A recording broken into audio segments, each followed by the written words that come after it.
विद्यार्थी मित्रो, बाजारपेठेच्या विभागीकरणाचे वर्गीकरण पाहिल्यानंतर आज आपण काही फरक स्पष्ट करा अभ्यासणार आहोत.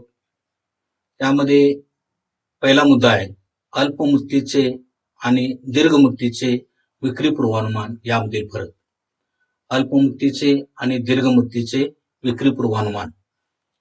आता अल्प मुदतीचे विक्री पूर्वानुमान म्हणजे 3 ते 6 महिन्याची किंवा जास्तीत जास्त 1 वर्षाची हे अल्प मुदतीचे विक्री पूर्वानुमान तयार करण्यात येते.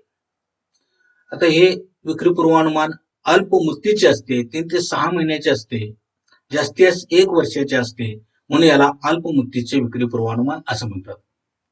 तर दीर्घ मुदतीचे विक्री पूर्वानुमान हे 5 वर्षाकरता किंवा त्यापेक्षा जास्त कालावधीसाठी करण्यात येते. नंबर 2 चा फरक आहे अल्प मुदतीच्या विक्री पूर्वानुमान करण्यासाठी खेळत्या भांडवलाची आवश्यकता निर्धारित करण्यासाठी उपयुक्त ठरते. अल्प मुदतीचे विक्री पूर्वानुमान खेळत्या भांडवलाची आवश्यकता निर्धारित करण्यासाठी उपयुक्त ठरते. तर दीर्घ मुदतीचे विक्री पूर्वानुमान भविष्यात उभारण्यात येणाऱ्या नवीन उपक्रमांची भांडवली खर्च कोणत्या वेळी किती लागेल याची पूर्व कल्पना मिळवण्यासाठी उपयुक्त ठरते. नंबर 3, अल्प मुदतीच्या विक्री पूर्वानुमानामध्ये त्वरित बदल होणाऱ्या घटकाकडे विशेष लक्ष पुरवले जाते.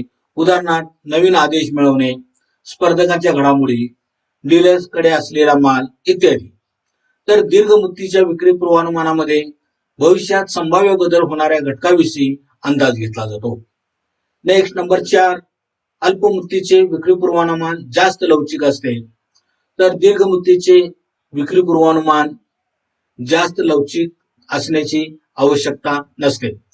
नेक्स्ट नंबर 5, अल्पकालीन पूर्वानुमानाकरिता साधारणपणे विक्री प्रतिनिधींच्या मतानुसार पूर्वानुमान पद्धती अधिक उपयुक्त ठरते, तर दीर्घ मुदतीच्या विक्री पूर्वानुमानाकरिता पूर्वानुमानाची विविध पद्धती तसेच संशोधन आणि विकास इत्यादी उपयुक्त ठरतो.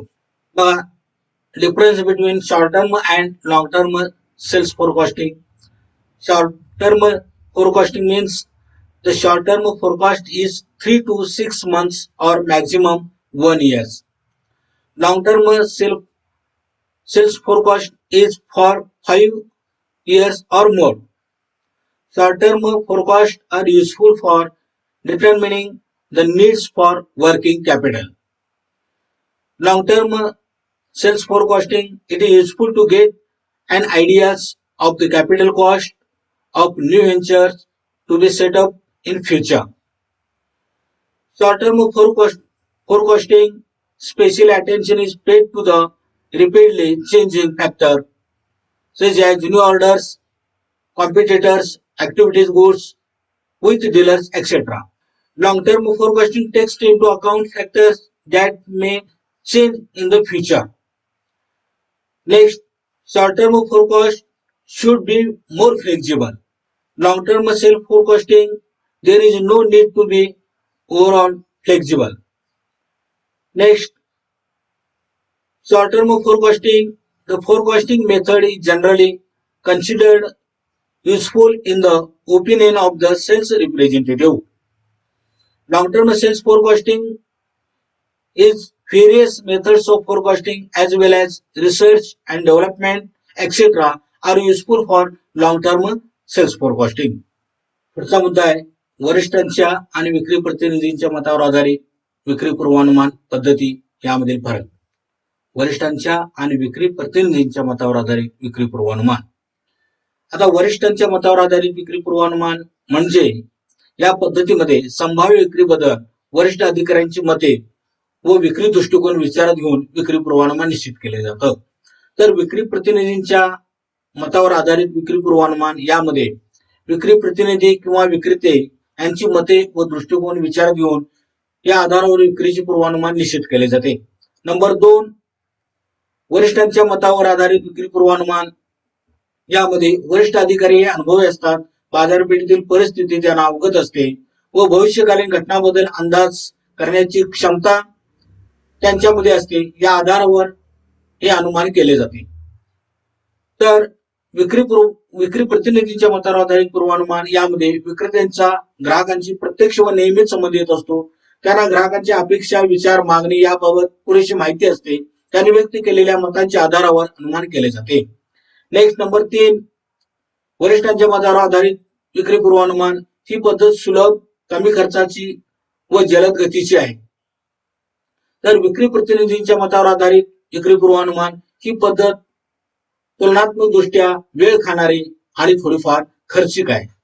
नेक्स्ट, वरिष्ठांच्या मतावर आधारित विक्री पूर्वानुमान यामध्ये वस्तुनिष्ठतेचा अभाव असतो, कारण बाजारपेठेशी संबंध नसलेले अधिकारी सुद्धा यामध्ये सहभागी होतात.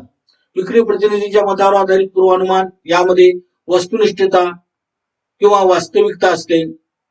विक्रेते आपली मते आत्मविश्वासाने मांडतात. त्याचबरोबर नवीन व्यवसायाबाबत विस्तृत आकडेवारी माहिती यामध्ये उपलब्ध नसते तेव्हा ही पद्धत योग्य असते. त्याचबरोबर नवीन व्यवसायाच्या बाबतीत विक्रेते योग्य प्रकारे अनुमान करू शकत नाही. वरिष्ठ अधिकाऱ्यांना सर्व प्रकारचे ज्ञान अवगत असते. ते सर्व घटकांचा व्यवस्थितपणे विचार करून निर्णय घेतात. तसेच व्यवसायाची सर्व धोरणे व कार्यक्रम यांना त्यांची पुरेशी जाणीव असते. त्याचबरोबर विक्रेत्यांच्या मतावर आधारित विक्रेत्यांचे ज्ञान व कार्यक्षेत्र मर्यादित असल्यामुळे पूर्वानुमान करण्यासाठी प्रभावित करणाऱ्या सर्व घटकांचा ते व्यवस्थितपणे विचार करू शकत नाहीत व त्यांना व्यवसायाच्या धोरणाबद्दल पुरेशी जाणीव नसते. Difference between sales forecast and based on the opinion and senior and sales representative. Forecast based on senior opinion. In this forecasting system, the sales forecast is determined by taking into account the views and perspective of the senior officer about the possible sales. Forecasting based on opinion of the sales representative. In this system, the sales representative or the seller sales forecast are based on opinion and perspectives. Senior opinion. Senior executives are experienced and are aware of market conditions and the future. They have the ability to predict events. Estimates are made on this basis. Based on sales representative, the seller has direct and regular relationship with the customer. They know enough about customer expectations. Through demand, estimates are made based on the opinion expressed by them. Senior opinion method. This method is easy, low cost and fast. Sales representative opinion method. This method is relatively time consuming and a little expensive. Senior opinion method. Lack of objectivity. This is because even market expectations are involved. Sales representative opinion method. There is objectivity or reality. Vendors presents opinion with confidence. This method is suitable when detailed statistical about new business is not available. The sellers cannot properly predict the new business. Number 6 difference. Senior execs are aware of all kinds of knowledge. They can think of all the factors properly. They are also well aware of all the business policies and programs.